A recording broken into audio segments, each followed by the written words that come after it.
नमस्कार मित्रांनो, मी अमोल आगरकर।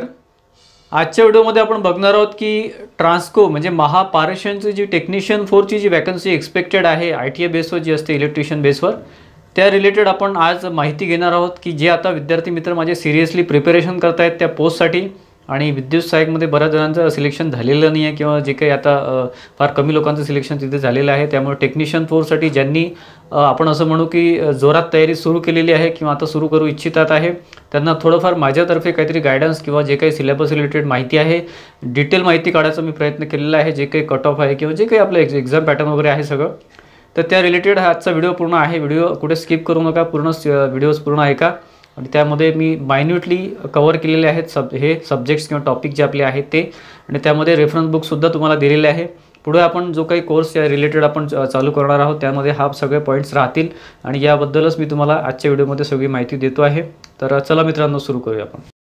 तर बघा मित्रांनो, महाट्रान्सको टेक्निशियन 4 हे जे काही आपण इथे सध्या आजचा व्हिडिओ घेतो आहे तो खास जे सिरियसली प्रिपरेशन करताय टेक्निशियन 4 साठी, महाट्रान्सकोसाठी, त्यांच्यासाठी हा व्हिडिओ आहे। लक्षपूर्वक आहे का, यापूर्वी मी सुद्धा टेक्निशियन 4 साठी एक व्हिडिओ दिलेला आहे, जॉब प्रोफाईलचा वगैरे सगळं, तर त्यामध्ये तुम्हाला बरीच माहिती मी दिलेली आहे। परंतु यामध्ये सिलेबस वाईज आणि एक्झामचं स्टडी कसं करायचं यावेळेस मी सगळी डिटेल माहिती इथे दिलेली आहे, पॅटर्न वाईज किंवा जे काही आपलं टॉपिक वाईज आहे ते। तर लक्षपूर्वक आहे का मित्रांनो। पहिला पॉईंट आहे एज्युकेशनचा क्वालिफिकेशन जे काही लागतं ते आहे 10+ ITA इलेक्ट्रिशियन, 10+12 जरी असेल तरी चालेल। ITA इलेक्ट्रिशियन सध्या त्यांनी मागचं हे जे काही मी इथे रेफरन्स देतो आहे किंवा माहिती देतो आहे ते मागच्या ॲडचा रेफरन्स देऊनच देतो आहे। त्यामध्ये ITA इलेक्ट्रिशियन त्यांनी मागितलं होतं, वायरमन जर अलाउ केलं नेक्स्ट ॲडमध्ये तर वायरमनसुद्धा ते टाकतील तिथे। सध्या तरी काही त्याच्यावर कन्फर्मेशन नाही आहे अजून तरी। तर बघा, याच्यामध्ये एक नोट आहे, मी तुम्हाला मुद्दाम तुम्हाला नोट इथे दिलेली आहे। महत्त्वाचा मुद्दा आहे हा की अप्रेंटिसशिप इज नॉट कंपल्सरी, म्हणजे अप्रेंटिसशिप कंपल्सरी नाही आहे मित्रांनो, यामध्ये नसतं। बऱ्याच जणांचा हा प्रश्न असतो की सर अप्रेंटिसशिप करायचं किंवा करावं लागेल का, तर तसं काहीच नाही आहे। अप्रेंटिसशिप जर असेल तर तुम्हाला मार्क्स जास्त मिळतात, 10% मार्क्स हे जास्त मिळतात, ते पुढे मी सांगेलच तुम्हाला। परंतु ज्यांचं अप्रेंटिसशिप नसेल ते सुद्धा हे फॉर्म भरू शकतात, ते सुद्धा रिटर्न एक्झाम देऊ शकतात, ऑनलाईन टेस्ट देऊ शकतात, ठीक आहे। रिटर्नचं जे आहे ना, आपली जी एक्झाम असते ती जास्त महत्त्वाची असते मित्रांनो। अप्रेंटिसशिप असलं तर फार चांगलं, नसलं तर मग काही हरकत नाही। बघा, सॅलरी जी असते, जी बेसिक असते ते 25,880 आहे। सध्याचे जे लेटेस्ट स्केल सुरू आहे ते 25,880 ते 50,835 हे स्केल आहे, हे बेसिक आहे ॲक्च्युली 25,880। त्यामध्ये HRA, DA किंवा फील्ड अलाउन्स किंवा जे काही आपलं अलाउन्सेस ॲड होतात त्यानंतर हे टोटल जाते 35 ते 36च्या घरात 35 ते 36,000 रुपये पर मंथची सॅलरी जाते मित्रांनो। त्यानंतर एज लिमिट जे आहे ती मागच्या ॲडमध्ये 18 ते 33 एज लिमिट आहे ओपनसाठी, आणि कॅटेगरीसाठी +5 म्हणजे 38 आहे। त्यानंतर एक्झाम पॅटर्न जे आहे ते बघा, हा महत्त्वाचा मुद्दा इथे। टोटल 150 मार्काची ही एक्झाम होते, क्वेश्चन्स 130 असतात, आणि त्यामध्ये इलेक्ट्रिकल म्हणजे टेक्निकलचा जो भाग असतो हा 50 प्रश्न 110 मार्क असतं, मराठीला 20 प्रश्न 10 मार्क असतात, रिझनिंग 40 प्रश्न 20 मार्क्स असतात, त्यानंतर ॲप्टिट्यूड 20 प्रश्न 10 मार्क असतात, टोटल 130 प्रश्न असतात मित्रांनो, 150 मार्क्स असतात। आणि याचा जो कट ऑफ आहे तो ॲप्रॉक्सिमेटली 50 ते 55% जातो। याचं ॲक्च्युली होतं कसं की 150चे मार्क्स आहे त्याचे 90मध्ये मार्क्स कन्वर्ट करतात ते, 90पैकी तुम्हाला 50चा जो काही आहे मागचा कट ऑफ जो आहे 49-50चा कट ऑफ मागचा होता ओपन कॅटेगरीचा, बाकी कॅटेगरीचा थोडा लो जाईल, तर 50चा म्हणजे 90पैकी 50 जर आपण पकडले तर ते अंदाजे आपला 55% आकडा होतो। तर 150पैकी जे काही आपण मार्क्स आपण जो पेपर देऊ त्यामध्ये आपल्याला 75 to 80% किंवा 80% मार्क्स असणं आवश्यक आहे। तर असा अंदाज घ्या तुम्ही इथे, आपण ॲप्रॉक्सिमेटली जर विचार केला तर, कारण मागचा कट ऑफ जो होता तो 90पैकी 49 to 50चा होता ओपनचा, ठीक आहे। तर बघा मित्रांनो, महत्त्वाचा पॉईंट आजच्या व्हिडिओचा म्हणजे सिलेबसवर मी पॉईंट टू पॉईंट काढायचा प्रयत्न केलेला आहे। जे काही पॉईंट्स मी काढलेले आहेत ते आपल्या ITAच्या जे काही सिलेबस आहे त्यानुसारच मी काढलेले आहे। त्यामध्ये मला जे महत्त्वाचे वाटतात किंवा एक्झाम वाईज जे महत्त्वाचे जे तुम्हाला करणं आवश्यक आहे, जास्त आवश्यक आहे, ते पॉईंट टू पॉईंट इथे मी काढलेलं आहे। या व्यतिरिक्त तरी काही येण्याची शक्यता फार कमी आहे, हे तुम्हाला इथे मी आता सगळं सांगतो आहे। याचं PDF मी आपल्या टेलिग्राम चॅनल जे आहे इंजिनियर अमोल, त्यावर मी त्याची PDF देईलच तुम्हाला 100%, तर ते तुम्ही बघू शकता। तरी इथे मी सध्या तुम्हाला एक लवकरात लवकर इथे शॉर्टमध्ये वाचून दाखवायचा प्रयत्न करतो, तुम्ही इथे लक्ष द्या थोडं, ठीक आहे। तर यामध्ये टेक्निकलमध्ये इलेक्ट्रिकलमध्ये हे जे रेडमध्ये जे केलेलं आहे मित्रांनो, तर सगळ्यात महत्त्वाचा भाग आहे, त्याला वेटेजसुद्धा जास्त आहे। त्यावर थोडंसं फोकस करा तुम्ही, ठीक आहे. पॉवर जनरेशन अँड सबस्टेशन, यामध्ये sources of energy, thermal power generation, electrical power generation by non conventional methods, electrical सबस्टेशनची सगळी माहिती, power generation by solar and wind energy, wind power generation, ठीक आहे. हे महत्त्वाचे. याच्यामध्ये टायडल वगैरे पण येतं, हायडल पण येतं, ते पण तुम्ही करू शकता. हे इथे नोट केलेलं नाही आहे मी. त्यानंतर पॉवर डिस्ट्रीब्युशन अँड ट्रान्सपोर्ट हा सगळ्यात महत्त्वाचा भाग आहे मित्रांनो. यामध्ये electrical supply system, transmission, overhead lines, poles, erection, fastening of insulator, त्यानंतर bus bar system, power tariff terms and definitions, jointing of aluminium conductor, actually jointing हवं आहे तिथे, पॉवर टॅरिफ, त्यानंतर line insulators, different types of discs, okay. हे फार महत्त्वाचा भाग आहे इथे. सर्किट ब्रेकर्स अँड रिलेज, यामध्ये पण line protective relays types, operation, circuit breaker, त्यानंतर parts, function, tripping mechanism, repair and maintenance of circuit breakers, ठीक आहे. हा फार महत्त्वाचा भाग आहे मित्रांनो पूर्ण आपल्या सिस्टीममध्ये. कंट्रोल पॅनल सिस्टीम, ठीक आहे. म्हणजे आपल्याला ॲक्च्युली जे काम असतं याच्यामध्ये ट्रान्सकोमध्ये त्याचा कंट्रोल पॅनलशी संबंध असतो डायरेक्टली. त्यामुळे control elements, accessories, layout of control cabinet, त्यानंतर installation of instruments and sensors in control panel and its performance testing, power and control circuits for 3 phase motors, ठीक आहे. हा कंट्रोल पॅनलशी संबंधित भाग आहे मित्रांनो. हे जे काही रेडमध्ये आहे सगळ्यात जास्त महत्त्वाचं आहे. यावर जास्तीत जास्त एकही भाग सोडू नका. तुम्ही जास्त केलं तर अतिउत्तम. या व्यतिरिक्त त्यानंतर DC मोटरमध्ये बघा, DC मोटरमध्ये हा बराच मोठा भाग दिलेला आहे. DC motor principles and types, the relation between applied voltage, back EMF, armature voltage drop, speed and flux of DC motor, method of changing direction of rotation, DC motor starters हे महत्त्वाचं आहे. Service and maintenance of DC motor starters, trouble shooting in DC machines, speed control methods हे महत्त्वाचा भाग आहे of DC motor and their applications. Service and maintenance of DC motor starters खूप फार महत्त्वाचे असतात. त्यानंतर characteristic and applications of DC series motors, characteristic and application of DC shunt motor, DC motor control system, drives, AC DC and DC AC to AC control, ठीक आहे. म्हणजे AC to DC and DC to AC control.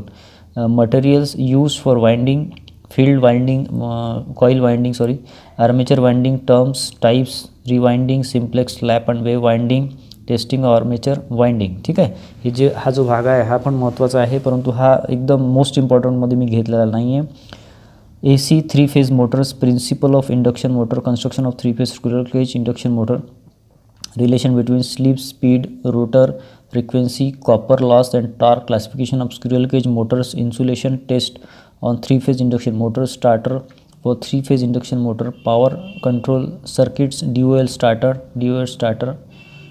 हे repeat झालं actually. Numericals, problems in AC 3-phase induction motor, rotary type switches, manual star delta starter, semi automatic star delta starter, automatic star delta starter, 3 phase, नंतर slip ring induction motor, resistance starter for 3 phase slip ring. म्हणजे हे सगळं types इथे दिलेलं आहे आणि सगळं तुम्ही वाचू शकता मित्रांनो. आता हा मोठा थोडासा पॅराग्राफ झालेला आहे. तुम्हाला मी PDF देतो आहे आपल्या टेलिग्राम चॅनलवर. इथे सगळं तुम्ही डिटेल्स वाचू शकता. त्यानंतर AC सिंगल फेज मोटर, यामध्ये single phase motor, split phase induction motor, inductions, start induction run motor, single phase split phase type motor winding, concentric coil winding, capacitor, start induction run motor, centrifugal switch हा महत्त्वाचा आहे. त्यानंतर capacitors use in single phase capacitor motor, त्यानंतर permanent capacitor motor, capacitor start capacitor run motor and shaded pole motor, the shaded pole motor, universal motor, trouble shooting of universal motor, repulsion motor. सगळे मोटरचे प्रकार आहे याच्यामध्ये. AC single phase हे सगळं तुम्हाला करणं आवश्यक आहे. याच्यामध्ये तुम्ही रीडिंग करा प्लस MCQज याचे सॉल्व करा.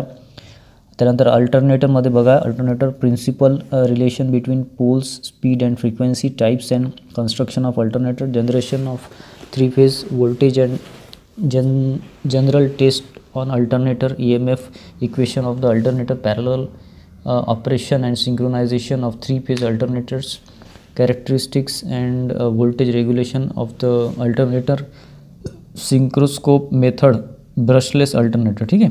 त्यानंतर वायरिंग, इन्स्टॉलेशन अँड अर्थिंग हा पण महत्त्वाचा भाग आहे मित्रांनो, आपल्या कामाचा भाग आहे.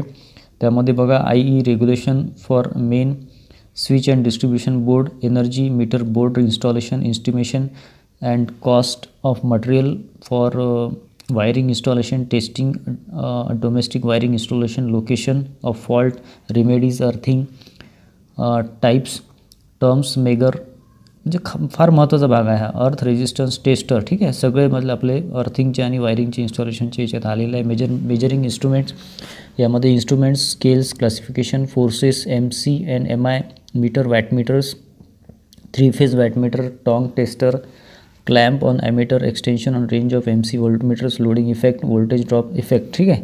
मेजरिंग इन्स्ट्रुमेंट्समध्ये हा भाग आहे. त्यानंतर बघा ट्रान्सफॉर्मरमध्ये, ट्रान्सफॉर्मर हा अतिशय महत्त्वाचा भाग आहे पूर्ण सिस्टीममध्ये, आपल्या इलेक्ट्रिकल सिस्टीममध्ये. त्यामध्ये ट्रान्सफॉर्मरमध्ये principle, classification, EMF equation, transformer losses, म्हणजे काय काय प्रकार, त्याचे प्रिन्सिपल कोणते आहेत, क्लासिफिकेशन कशा प्रकारे होते, transformer losses, OC, open circuit and short circuit test, efficiency, voltage regulation, parallel operation of 2 single phase transformers, 3 phase transformer, connections, cooling of transformer, transformer oil and testing, small transformer winding machine, general machine maintenance of 3 phase transformer, ठीक आहे. प्रत्येक point महत्त्वाचा आहे मित्रांनो. त्यानंतर बघा इल्युमिनेशन, म्हणजे आपली लायटिंग सिस्टीम असतं, त्यामध्ये जे जे भाग येतात ते तुम्ही करू शकता. याच्यामध्ये बराच मोठा भाग होतो, बल्बचे प्रकार येतात, ठीक आहे. बेसिक वायरिंग म्हणजे एकदम जो बेसिक वायरिंग आपलं हाऊसहोल्ड वायरिंग वगैरे असते, किंवा आपली कुठेही जे काही कंट्रोल पॅनलची वायरिंग असते त्याचा माहिती घ्या मित्रांनो.